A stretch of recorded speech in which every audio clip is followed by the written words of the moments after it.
Kuttippuram engineering കോളേജിലെ NSS യൂണിറ്റാണ് ഇതിൻ്റെ മുൻപന്തിയിൽ ഉള്ളത്. അതോടൊപ്പം തന്നെ തവനൂർ ഗ്രാമപഞ്ചായത്തും DTPCയും നെർഫും ക്ലീൻ കേരള കമ്പനി ലിമിറ്റഡും എക്കോ ഗ്രീനും ടൂറിസം ക്ലബ്ബും എല്ലാം ഇതിൽ സഹകരിച്ചിരിക്കുകയാണ്.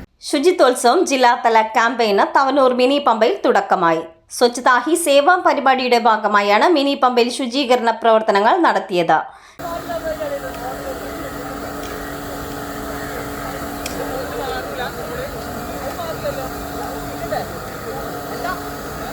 ശുചിത്വോത്സവം ജില്ലാതല ക്യാമ്പയിൻ ഉദ്ഘാടനം KT ജലീൽ MLA നിർവഹിച്ചു. ഗ്രാമപഞ്ചായത്ത് വൈസ് പ്രസിഡന്റ് TV ശിവദാസൻ അധ്യക്ഷത വഹിച്ചു. Medical officer doctor Shaji Arakkal, ശുചിത്വ മിഷൻ ജില്ലാ coordinator A Athira, program officer K Sirajudheen, Thavanur panchayat secretary T Abdul Salim, VM Saji, doctor PU Suneesh, Rajesh പ്രശാന്തിയിൽ, PP അനീഷ് എന്നിവർ സംസാരിച്ചു. 1.5 ടൺ നിഷ്ക്രിയ മാലിന്യങ്ങൾ ശേഖരിക്കുകയും ശാസ്ത്രീയമായ സംസ്കരണത്തിനായി എക്കോ ഗ്രീൻ ഏജൻസിക്ക് കൈമാറുകയും ചെയ്തു.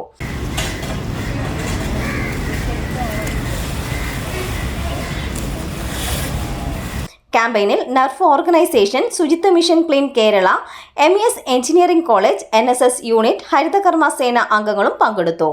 3 മാസം കൂടുമ്പോൾ DTPCയുമായി സഹകരിച്ച് മിനി പമ്പയിൽ സ്ഥിരമായി ശുചീകരണത്തിനുള്ള സംവിധാനം ഒരുക്കുമെന്നും MLA പറഞ്ഞു.